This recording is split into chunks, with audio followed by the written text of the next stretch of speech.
Hammaga salom do'stlar. Talablaringizga binoan bugun birgalikda anaqa barabanni ovozi bilan Akiba Rubinstein parchasini ko'rib o'tamiz do'stlar. Bitta o'q bilan ikkita o'q urushga harakat qilamiz. Shu orqali ham Rubinstein parchasini ko'ramiz. Buni ta'kidlab o'tdim. Undan tashqari Zigber Tarashni ikkala shaxmatchi bir-biriga to'qnash kelgan parchasini. Shuning uchun uni ham so'raganlar bor, buni ham so'raganlar bor. O'ylaymanki, tushundingizmi demoqchiligimni? Demak, gap 1922-yildagi musobaqa to'g'risida ketmoqda. Teplishshenauda katta xalqaro musobaqa bo'lib o'tgan. Unda mana shu ikkita nomdor tarixda o'chmassiz qoldirgan, ikkalasi ham o'z o'rni bor, katta meros qoldirishgan yirik shaxmatchilar. Albatta, uje Tarish ham allaqachon pik formasini o'tib ketgan paytlari, shunga qaramasdan yetarlicha kuchga ega va mana ko'rmoqdamiz, yirik musobaqaga hali ham taklif qilishmoqda Tarishni. Mana shu paytda 22-yilda demoqchiman. Rubinstein esa u ham biz bilamizki, urushdan oldingi bor, urushdan keyingi Rubinstein. Mana bu ikkita vaqt oralig'i, urushdan oldingi va urushdan keyingi, deyarli ikki xil shaxmatchi desa ham bo'ladi. Faqatgina nima deyishim mumkin, Rubinstein albatta psixologik muammolar mana bu shaxmatchini allaqachon mana bu shaxmat olamidan, kuchidan mana bu kuchni tortib olgan edi. Bu narsalar parchalarini ko'rib ham o'zingiz sezishingiz mumkin. Urushdan oldingi va urushdan keyingi parchalarni. Juda ham uni xarakteriga mos bo'lmagan xatolar ko'p uchrar edi. Demak, eng qiziqarli fakt mana shu musobaqada nima bo'lmoqda? 5-o'rinni qo'lga kiritadi Rubinstein. Shunga qaramasdan 4 ta parchasi, jumladan mana shu ko'radigan hozirgi parchamiz ham chiroy uchun musobaqada sovrinni qo'lga kiritadi. Mana shunaqangi narsa, birinchi o'rinni qo'lga kiritmasa ham ko'p parchasi, 4 ta parcha bitta musobaqada juda ham ko'p degani, ya'ni mana bu chiroy uchun sovrinni qo'lga kiritish shunchaki dahshatli narsa. Albatta, yutqizgan parchalar ham yo'q emas, bor. Demak, yana bir qiziqarli tarafda, shu parchaning qiziqarli tarafi shundaki, Rubinstein Schlechter tizimida o'zi ya'ni Schlechter o'ylab topgan, Rubinstein uni maksimal darajada mana bu sayqallagan, ideal darajada aynan Tarish himoyasiga qarshi. Va Zigber Tarishni o'zi mana shu o'zining himoyasini u ham isbotlashga harakat qilmoqda. Hali ham ushbu himoyani o'ynash mumkin, u yashash uchun huquqqa ega va hokazo. Ya'ni ikkala shaxmatchi ham prinsipial tarzda bittasi boshqa narsani isbotlashga harakat qiladi, ikkinchisi esa o'zini himoyasini hali ham qo'llash mumkin degan tezisni oldinga olib chiqmoqda. Demak, keling, tayyor bo'lsangiz, ko'rib o'tamiz. Agar sizda shaxmat darajangizni kuchaytirish xohishi bo'lsa, u holda sizdan onlayn shaxmat strategiya kursiga taklif qilaman. Ushbu kurs yordamida siz o'yinning o'rta qismida rejalar qanday tuzilishi va pozitsion tushunchalar bilimiga ega bo'lasiz. O'tkir o'yinni yaxshi ko'radiganlar uchun esa kombinatsion o'yin kursi to'g'ri keladi. Bu kursda taktik zarbalar topishni va kombinatsiyalar qanday yuzaga kelishini bilib olasiz. Kurslar haqida ma'lumot hamda ularni xarid qilish uchun pastdagi ссылкаga o'tib, Telegram orqali bog'lanishingiz kerak bo'ladi. Oqlar bilan Akiba Kivilovich Rubinstein o'ynamoqda, qorlar bilan esa Zigber Tarish harakat qilgan ushbu partiyada. D4 bilan boshlab berildi partiya, D5, C4, E6, ot C3 ga C5 yurishidan keyin doskada Ferzi gambitni Tarish variantda yuzaga kelmoqda. CD7, ot F3 ga, ot C6 hamda J3 yurishi. Aynan mana shu tizim to'g'risida yuqorida gapirgandim sizlarga. Bu narsani birinchi bo'lib Schlechter taklif qilgan, keyin esa uni Rubinstein ideal darajada sayqallagan va ko'plab g'alabalarni unga mana shu tizim keltirgan. Ot F6 bilan javob bermoqda qorlar, fil J2, fil 7, rakirovka va hozirgi nazariya bo'yicha asosiy yurishlar bu yoqda. Mana bunaqangi DC yurishi hisoblanadi. Javoban fil C5 yurishdan keyin ot A4 ga, aynan ot yordamida fil siqiladi mana bu markaziy bo'lgan katakdan. Keyin esa shunchaki fil 3 ga, fil J4 ga va mana shu D pedosi atrofida o'yin yuzaga keladi. Partiyada esa A3 yurishini tanlamoqda. Zigber kechirasiz Akiba Rubinstein. Va agarda mana shu yerda C4 yurishni amalga oshirganda, u holda qorlarda yetarlicha bo'lgan qarshi o'yin paydo bo'lar edi. Afsuski, u paytlarda hali bu narsalar, ba'zi bir narsalar ko'rilgan, ba'zi bir narsalar ko'rilmagan. Nazariya albatta joyida turmaydi, chunki bu narsa rivojlanishda davom etadi. Albatta, kompyuter yordamida ko'p narsani ko'rish mumkin. Ammo lekin bu yoqda oqlarda ham konkret g'oya bor. Ya'ni A uch yurishidan keyin keyinchalik DC yurishni amalga oshirishmoqchi fil C5 ga hamda B4 yurishidan keyin fil B2 va shu orqali tempni yutib olishmoqchi. Umuman olganda yomon g'oya emas. Javoban fil 6 yurishini tanlamoqda bu yoqda Zigbertarish va mana endi rostdan ham C4 yurishi katta kuch bilan xavf solmoqda. Shuning uchun DC yurishni amalga oshirmoqda Rubinstein. Fil C5, B4, fil 7 hamda fil B2. Evaziga ko'rmoqdamizki, biroz oqlarda rivojlanishda minimal ustunlik albatta bor. Bu narsa yo'q emas. Qaysidir jihatdan va ushbu pozitsiyada shunchaki qollar rivojlanishni hamda markaziy kataklar bo'yicha bosimni oshirish uchun ruhlarni rivojlantirishni davom etishi kerak edi. Ammo Zigbertarish ot Y4 yurishini tanlamoqda va xohlasangiz ishoning, xohlamasangiz ishonmang, ushbu narsa kamchilik, ya'ni noaniqlik hisoblanmoqda. Bir qarashda juda ham tabiiy bo'lgan yurish. Noaniqligi shundan iboratki, mana shu joydan boshlab, mana partiyada B5 yurishini amalga oshirmoqda Rubinstein otga hujum qildi. Va yana mana hozir e'tiboringizni tortmoqchi, mana shu joydan boshlab uzoq bo'lgan kombinatsiyasini boshlamoqda Akiba Rubinstein. Hozir buni partiya davomida guvohi bo'lamiz. Aynan mana bu ot Y4 yurishini kamchiligini topgan holatda.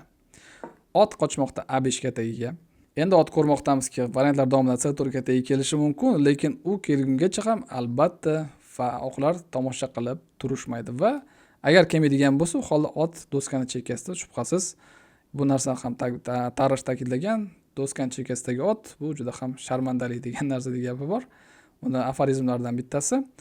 Rubinstein olmoqda mana bu Y4 ketagidagi otni. Javoban D, ot D4 ga va ko'rmoqdamizki, qollarda uje muammolar ko'zga tashlanmoqda. Piyoda hujum ostida, fil hujum ostida. Struktura juda ham yomon tarzda buziladi. Shohning xavfsizligi yomonlashadi. Shuning uchun nimadir qilish kerak. Agarda fil D5 yurishini tanlashadigan bo'lsa qollar, bir qarashda piyodani himoya qilish hamda filni hujum ostidan olib qochish. U holda ot F5 yurishi o'yin taqdiriga nuqta qo'yishi mumkin. Filni olish, keyinchalik ferz bilan D5 katagida filni figurani yutib olish xavfi yuzaga kelmoqda. Undan tashqari G7 katagidagi xavf va bir qarashda fil F6 yurishi tabiiy ko'rinishi mumkin. U holda shunchaki fil F6 yurishidan keyin albatta piyoda bilan olish mumkin, yo'q emas. Lekin bu ham hayotni, ya'ni qollarning hayotini, pozitsiyasini yaxshi qilishga olib kelmaydi, shubhasiz. Shuning uchun ferz F6 nisbatan mustahkamroq bo'lgan yurish, bu narsa hayratlanarli bo'lishiga qaramasdan, u holda ferz D5 va shu bilan ortiqcha figura oqlarga g'alaba keltiradi. Ikkinchi variant ham bor, u ham bo'lsa ot C4 yurishi, ya'ni qarama-qarshi hujum qilish. U holda esa ot D6 ferz hujum ostida, shuning uchun almashtirish kerak. Javoban ot B2, ot D8, ot D1, ruh D1, fil F8 va hal qiluvchi ichkariga kiradigan yurish ruhni yordamida katta ustunlikni har holda oqlarga taqdim qiladi va bu yoqda ham bunaqangi Rubinstein darajadagi shaxmatchiga bu shunchaki g'alabagacha olib borish texnika hamda vaqt masalasi. Rubinsteynda esa texnika juda ham yuqori darajada bo'lgan. Shuning uchun Zigbertarish bu yoqda uzoq vaqt davomida o'ylaymanki o'ylagan va ferz D5 yurishini amalga oshirmoqda. Bir qarashda ham piyodani himoya qildi, ham filni himoyada ushlab turibdi, ya'ni strukturani buzmaslik uchun. U holda esa bu narsalarni albatta Rubinstein kombinatsiya davomida ko'rgan ferz C2 yurishini. Piyoda hozir hujum ostida. Va qorilar uchun eng yaxshi bu yoqda beriladigan maslahat mana bu piyodani ushlamaslikka, ya'ni yopishmaslikka harakat qilish kerak. Bu narsa baribir bergan holatda evaziga kompensatsiyani qo'lga kiritish kerak edi. Ya'ni misol uchun ruh C8, javoban ferz D4, ferz D4, fil D4, fil H3 ga ruh kelishi mumkin C1 katagiga. Fil F6 yurishiga esa E3 va bu yoqda variantlar davom etishi mumkin. Juda ham cheksiz darajada asosiy bu yoqda bo'ladigan narsa g'oya. Mana bu bergan piyodasi evaziga figuralarning faolligini oshirib olgan holatda mana shu narsani kompensatsiya sifatida qo'llashi mumkin edi. Albatta bu narsa teng durang bermaydi, chunki ortiqcha piyoda baribir ortiqcha piyoda, lekin har holda qanaqadir muammolar oqlarga yetarlicha hosil qilish mumkin edi. Ammo lekin Tarish o'zi juda ham ko'p marotaba takrorlagan aforizmlardan bittasini amalga oshirmoqda. U ham bo'lsa F5 yurishini. Biz bilamizki, Zigbertarishning aforizmi hech narsa shohni pozitsiyasini kuchsizlantirishga olib kelmaydi. F piyodasining harakati chalik. Ayniqsa ikkita katak oldinga harakatlanishi. Va biz ko'rmoqdamizki, Tarishning o'zi shu narsani amalga oshirdi. Ilojsizlikdan va oqibatda kompyuter ham hattoki tasdiqlamoqda Tarishning gaplarini, bu narsa xatolik deb. Eng qiziqarli narsa, Rubinsteyn ushbu yurishni ham kombinatsiyasi davomida ko'rgan, ya'ni yuqoridagi B5 yurishidan boshlab u fers C3 yurishini amalga oshirmoqda. Mana endi barcha muammolar qorlarniki ko'zga tashlanmoqda. Ot A5 tagidagi hujum ostida, undan tashqari ot uradi E6, keyinchalik fers uradi J7 mod xavfi yuzaga kelmoqda. Va afsuski, Tarash hamma xavfdan himoyalanishni iloji yo'q. Endi agar fil F6 yurishni amalga oshiradigan bo'lsa, bir qarashda figurani berish va javoban qaytarib yutib olish otni D4 tagidagi. U holda shunchaki fers uradi A5, fil uradi D4, javoban rux F1 ga svязка hosil qilishi mumkin. Figurani yutib olish xavfi yuzaga kelmoqda. Agarda qarshi hujum qiladigan bo'lsa, bir qarashda fersni yutib olishga, fersni yutib olish javobi bilan. U holda shunchaki fers o'chirishi o'yin taqdiriga nuqta qo'yadi. Fersni berish kerak yoki bo'lmasa mod bilan o'yinni yakunlash kerak. Mana shunaqangi variantlar baribir qolgan materialni yo'qotishga to'g'ri kelmoqda. O'shaning uchun bu yerda Zigbert Tarash ot C4 yurishini tanlamoqda va B2 tagidagi himoyasiz qolib ketishi mumkin bo'lgan figurani, ya'ni filni mo'ljallada ushlab turibdi. Va endi agar oqlar yuqoridagi ot uradi E6 yurishiga qarab boradigan bo'lsa, bir qarashda figurani oldik, hozir mod qo'yamiz. U holda fil F6 yurishi bu yerda qollarga yaxshi vaziyatni, imkoniyatni qo'lga kiritishga yordam beradi. Fers B4 ga, u holda esa fers uradi E6, fil uradi F6, rux uradi F6 va shu bilan ko'rmoqdamizki, bunaqa katta materialni deyarli hech qanaqangi materialni yo'qotishmas ekan, lekin pozitsion ustunlik shubhasiz oqlarning tarafida qoladi. Bu yerda hamma narsa bo'lishi mumkin. O'yin 3 ta natijaga qarab o'ynalmoqda. Ham g'alaba, mag'lubiyat va juda ham kam ehtimol bilan bu yerda durang bo'lishi mumkin. Va eng qiziq narsa yana do'stlar, Rubinsteyn ushbu yurishni ham kombinatsiyasi davomida ko'rgan, hisoblagan. Va u mana bunaqangi ot uradi F5 yurishi bilan javob bermoqda. Va ko'rmoqdamizki, mod hujum ostida, o'shaning uchun himoyalanish kerak. Fil F6 yurishi bir qarashda nima uchun deyishingiz mumkin. Baribir ikki xil variant, bir xil variantga qarab borishmoqda, lekin yo'q. Bu yerda esa mana bunaqangi yurish o'yin taqdiriga nuqta qo'yishi mumkin. Ya'ni ot E7 yurishi shoh. Vilka bergan holatda fersga hamda shohga olish mumkin emas, chunki doskada mod bo'ladi. Shuning uchun shoh bilan qochish kerak. Bu yerda ahamiyati yo'q. F7 ga kattaga qochsa ham baribir o'sha narsa yuzaga keladi. Shuning uchun ot uradi D5, fil uradi C3, javoban ot uradi C3, ot uradi B2, ot uradi E4, rux C8, rux AC1 ga va ikkita ortiqcha piyoda bilan oqlar o'yinni davom ettirishi mumkin edi. Bemalol g'alabaga shubhasiz o'ynagan holatda va o'ylaymanki, bu narsa g'alaba bilan yakunlanar edi. Ammo lekin Rubinsteyn o'zi o'ylagan variantga qarab bormoqda. U ham bo'lsa fers uradi F6 qurbonligi. Bu ham g'alabaga olib boradigan yurish do'stlar, biroz o'yin darajasini cho'zgan holatda lekin. Javoban JF olish kerak, boshqa imkoniyati yo'q. Ot uradi E7, mana endi shoh F7 yurishdan keyin ot uradi D5, fil uradi D5. Figura hujum ostida, hozircha esa qarama-qarshi hujum. Bu yerda rux D8 nisbatan kuchliroq yurish edi, lekin Tarash aynan shoh bilan himoyalanishni ma'qul topmoqda. Yana figura B2 dagi hujum ostida, shuning uchun olib qochish kerak. Javoban endi rux D8, rux D4 ga piyodaga hujum, F5 yurishi baribir yana amalga oshirilmoqda. Va mana shu yerda ham haqiqiy shaxmat ustasini qo'li ko'rinadi do'stlar. Bu narsani misol uchun hozirgi paytlarda Magnus Carlsen o'yinlarida juda ham ko'p kuzatishingiz mumkin. Ya'ni mana bunaqangi J4 yurishini. Bu orqali mana bu tsepochka piyodalarning mana bu zanjiri buzilishi mumkin. Va shu orqasida mana piyodalarni yo'q qilish kerak. Markazning qorlarnikini yagona bo'lgan umiddan va shu bilan qorlar yiqilishadi. Chunki ortiqcha piyoda uje oqlarning cho'nchagida bor. Xuddi Salaflor gapirgandek, asosiy mana bu pozitsiyani ushlab turgan, miqlab bor kuchi bilan tortib turgan figurani aniqlash kerak narsani. Mana shu narsani tortib olish kerak, shu bilan pozitsiya yiqiladi degan Flor. Bu ham albatta umumiy gap hisoblanadi va mana shu narsani partiyada ham ko'rmoqdamiz. Asosiy mana bu qo'llar yordam berib turgan pozitsiyani ushlashga mana bu piyodalar hisoblanadi. Va mana shu piyodalar shunchaki zanjirni uzmoqchi Akiba Rubinsteyn. Javoban ot D6 bo'lmoqda ushbu partiyada va endi olishga ot bilan olish bilan javob berish niyati bor Tarashni yoki bo'lmasam rux F1 yurishidan keyin ta'kidlab o'tmoqdaman, fil bu yurishi bu yerda ham yordam bermaydi, balkim tezroq mag'lubiyatga olib boradigan yurish hisoblanadi. Shuning uchun bu narsani ko'rib o'tmaymiz. Javoban esa ot uradi B5 bo'lmoqda. Bir qarashda ikki yoqlama zarba, lekin javoban JF yurishidan keyin bu yerda ham F5 tagida piyodani olish mumkin emas, chunki shoh bilan bo'ladi va qochgandan keyin shunchaki figurani yutib olishadi oqlar. O'shaning uchun Tarash F7 kataga olib qochmoqda shohini. U holda esa ruh uradi D5, ruh hujum ostida. O'shaning uchun almashtirish kerak. Javoban esa figurani qaytarib yutib olishmoqda qoralar va bitta ortiqcha piyoda doskada saqlanib qolmoqda oqlarda do'stlar. Javoban ruh C5 ga qarama-qarshi hujum. Ot uradi E2. Bir qarashda figura piyoda qaytarib yutib olingandek ko'rinishi mumkin, lekin bu vaqtinchalik. Javoban fil uradi E4 urishdan keyin yana o'sha material yuzaga kelmoqda. Ruh D8 уже mod xavfi yuzaga kelmoqda. Qonlarni, oqlarni shohiga nisbatan shuning uchun himoyalanish kerak. Ruh C7 shoh. Shoh kelmoqda F6 kataga va aniqroq bo'lgan albatta yurish F3 yurishi edi, lekin shoh E1 yurishi ham hech narsani buzmaydi. Partiyada keyinchalik ruh E8 svyaska qilmoqda. Himoya qilish kerak. Ot D5 ga ruhga hujum svyaskadan foydalangan holatda ruh uradi B7 уже ikkita piyoda ortiqchaligini ko'rmoqdamiz. Ot C3 ga hujum qarama-qarshi himoyalanmoqda va nisbatan bu yoqda ham biroz faolroq bo'lgan va qarshi hujumga imkoniyat berishi mumkin bo'lgan ruh D8 yurishi mumkin bor edi. Albatta bu narsani ham partiyada Rubinstein yo'q qilgan bo'lardi. Shunchaki ma'lum sifatida gapirib o'tmoqdaman.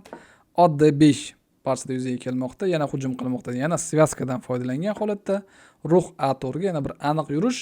Xuddi mana shunaqangi pozitsiya Lasker Rubinstein partiyasi yuzaga kelgan edi. Hozir buni ko'rib o'tamiz. Ushbu partiya ma'lumot uchun kanalda bor ko'rib o'tishingiz mumkin.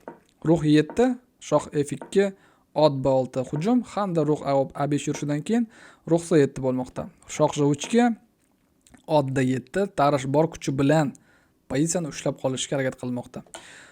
Hamda ruh A6 yurishidan keyin shoh qochmoqda va e'tibor bering, mana shu pozitsiya to'g'risida gapirayotgandim. Lasker Rubinstein 1908-yil adashmasam, xuddi mana shunaqangi tarzda Rubinstein ruhi joylashgandi va bu klassik usulga aylangan edi. Ruhli endshpilda bunaqangi tarzda ham piyodaga hujum qilish, ham o'z piyodasini oldinga surish, ham shohni va ruhni faolligini yo'q qilgan holatda. E'tibor bering, ruh hech qarab keta olmaydi, chunki piyodani himoya qilish kerak. Shoh esa oldinga qarab chiqa olmaydi, chunki ruh uni butun mana bu 6-qator bo'ylab kesib turibdi. Javoban partiyada bo'lmoqda shoh F4 ga ot B6, H4, ruh F7 hamda shoh G5. Yana bir bor mana bu endshpilda juda ham ustalik bilan o'yinni olib borishni ko'rsatmoqda Akiba Rubinstein. Endi hozir F6 yurishi xavf solmoqda. Ruh F6 ga esa ruh uradi A7 va ruh F7 bilan himoyalangandan keyin almashtirishlar yuzaga keladi ushbu katakda va fil uradi H7 piyodani yutib olish mumkin. Oqlar ushbu pozitsiyada yana bitta piyodani demoqchiman.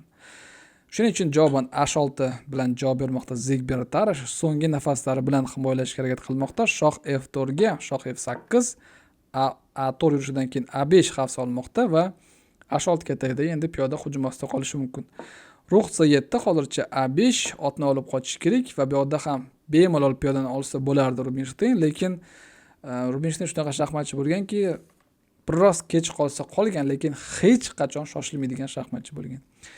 F6 bilan javob bermoqda. Bu ham g'alabaga olib boradigan yurish hisoblanadi. Piyoda harakatga qarab kelmoqda. Prohodnoy piyoda.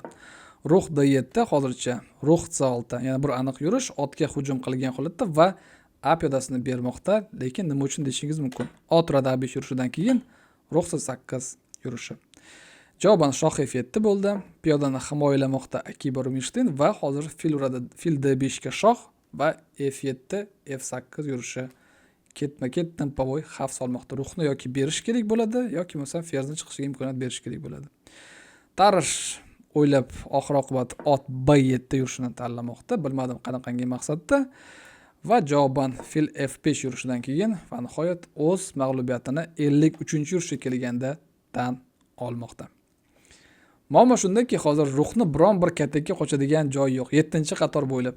Agar 7-qatorni tark etadigan bo'lsa, misol uchun ruh D8 deylik, u holda ruh C7 yurishi va shu bilan yetib keladi qorlar. Shundoq ham o'z mag'lubiyatli pozitsiyada kamiga figurani ham yo'qotishadi.